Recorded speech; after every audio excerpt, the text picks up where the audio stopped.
Inflation. We don't like inflation, but inflation likes us. We can't avoid. Bonk. இன்ஃப்ளேஷன்னா தமிழில் பணவீக்கம்னு அர்த்தம். பணவீக்கம், பணம். First மணி எதுக்கு யூஸ் பண்ணுறோம்? மணி வந்து ஒரு மீடியம் ஆஃப் எக்ஸ்சேஞ்ச். அதாவது நம்ம எந்த ஒரு கூட்ஸோ இல்லை எந்த ஒரு பொருளை வாங்குறதுக்கு அது ஒரு மீடியமாக செயல்படுது. ஃபஸ்ட்டு வந்து பார்ட்டர் சிஸ்டம் இருக்குது. பார்ட்டர் சிஸ்டமில் என்னென்னா நம்ம கூட்ஸை கொடுத்தே கூட்ஸ் வாங்கலாம். அதாவது அரிசியை கொடுத்து பருப்பு வாங்கலாம். அடுத்தது நெக்ஸ்ட்டு ஸ்டேஜ் வந்து கோல்டை கொடுத்து நம்ம பருப்பு வாங்கலாம், இல்லை வந்து மற்ற இதை ஏதாவது வாங்கிக்கலாம். இப்போது லாஸ்ட்டாக நம்ம எவ்வளோ இருக்கிற ஸ்டேஜ் தான் வந்து மணி ஸ்டேஜ். ஓகே, இப்போ இன்ஃப்ளேஷன்றது ஒரு பெரிய டாபிக். பட் அது சிம்பிள் டேர்ம்ஸில் எக்ஸ்பிளைன் பண்ணோன்னா எப்படி எக்ஸ்பிளைன் பண்ணுறதுன்னா, ஃபார் எக்ஸாம்பிள் இப்போ வந்து இங்கேருந்து அப்படியே ஒரு 20-30 இயர்ஸ் பேக் போய்க்கோங்க. பேக் போனீங்கன்னா லைக் 2000 or 1995 அப்படி எடுத்துக்கோங்க. அப்படி எடுத்துக்கும்போது நீங்கள் வந்து, அதாவது நீங்கள் உன்னோட ஃப்ரெண்ட் இருக்கீங்க, அதாவது நீங்கள் எக்ஸ் இல்லை உங்களோட ஃப்ரெண்டு வந்து ஒரு ஒய்னு கன்சிடர் பண்ணிக்கோங்க, எக்ஸ் அண்ட் ஒய். அப்படி பார்க்கும்போது உங்ககிட்ட ஒரு 500 இருக்குது, அவங்கக்கிட்ட ஒரு 500 இருக்குது. பட் வந்து உங்ககிட்ட இருக்கிற 500 வந்து நீங்கள் பொத்தி சேர்த்து வச்சுட்டே இருக்கீங்க. 500 வந்து யூஸ் ஆகும், எப்போயாவது யூஸ் ஆகும்னு சொல்லிட்டு சேர்த்து வச்சுட்டே இருக்கீங்க அப்போத்துலேருந்து இப்போ வரைக்கும். ஆனால் வந்து உங்கள் ஃப்ரெண்டு ஒய் என்ன பண்ணுறாருன்னா வந்து அந்த 500க்கு வந்து ஒரு ஸ்டாக்ஸில் இன்வெஸ்ட் பண்ணுறதோ இல்லை வந்து ஒரு ரியல் எஸ்டேட்லேயோ வந்து இன்வெஸ்ட் பண்ணி ஒரு லேண்ட் வாங்குறாரு.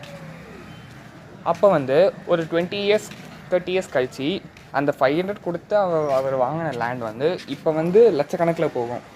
பட் வந்து அப்போ வந்து நீங்கள் வச்சுருந்த 500 அப்படியே தான் இருக்கும். ஸோ இதுதான் இன்ஃப்ளேஷன்.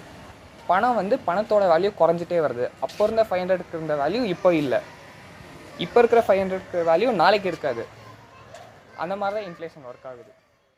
இப்போ இந்த இன்ஃப்ளேஷனை தவிர வழியே இல்லையான்னு கேட்டிங்கன்னா வந்து வழி வந்து இல்லைன்னு சொல்ல முடியாது, இருக்குன்னு சொல்ல முடியாது. அது மட்டும் ஒரு ஓரமாக வளர்ந்துட்டே தான் இருக்கும். நம்ம வந்து அதை எப்படி டேக்கிள் பண்ணணும்னு கற்றுக்கணும். ஸோ வந்து அது டேக்கிள் பண்ணுறது எப்படின்றது முன்னாடி இந்தியாவோட இன்ஃப்ளேஷன் ரேட் எவ்வளோன்னு பார்த்துடலாம். இந்தியாவோட இன்ஃப்ளேஷன் ரேட் வந்து 7.04%.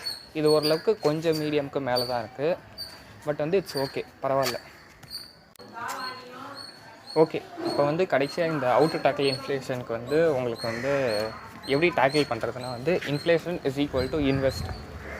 ஸோ வந்து அதான் வந்து ஒரே சொல்யூஷன் எனக்கு தெரிஞ்சு. இன்ஃப்ளேஷனுக்கு வந்து இன்வெஸ்ட் தான். Inflation is equal to investment driven. அந்த மாதிரி இப்போ வந்து நீங்கள் இன்வெஸ்ட் பண்ணும்போது வந்து உங்களோட மணி வந்து நீங்கள் போட்டதை விட டபுள் மடங்கோ ட்ரிபிள் மடங்கோ, அதுவும் நீங்கள் வந்து ஏனாத்தானு எதுவும் இன்வெஸ்ட் பண்ணக்கூடாது. கரெக்டாக ஆர்கனைஸ் பண்ணி அனலைஸ் பண்ணி இன்வெஸ்ட் பண்ணணும். அப்படி பண்ணும்போது உங்கள் மணி வந்து 2x3 வளரும். அப்போ வந்து உங்களுக்கு வந்து இன்ஃப்ளேஷன்லேருந்து நீங்கள் ஈஸியாக வந்து தப்பிச்சிக்கலாம். அதுக்கு நான் வந்து சேவ் பண்ணக்கூடாதுன்னு நான் சொல்ல மாட்டேன். நீங்கள் வந்து உங்களோட கரண்ட் இல்லை வந்து கொஞ்சம் ஃப்யூச்சரிஸ்டிக்காக இருக்கிற இதுக்கு வந்து நீங்கள் சேவ் பண்ணிக்கலாம். பட் வந்து லாங் டேர்மில் சேவ் பண்ணுறது வந்து not and good idea. So வந்து இது கிட்டத்தட்ட ஒரு அவேர்னஸ் வீடியோ மாதிரி. இது முடிஞ்சால் ஒரு 4 பேருக்கு ஷேர் பண்ணுங்கள். உங்கள் ஃப்ரெண்ட்ஸ் யாராவது ரொம்ப சேவ் பண்ணிகிட்டே இருந்தால் அவங்கள வந்து இன்வெஸ்ட் பண்ண சொல்லி ஷேர் பண்ணுங்கள். ஓகே.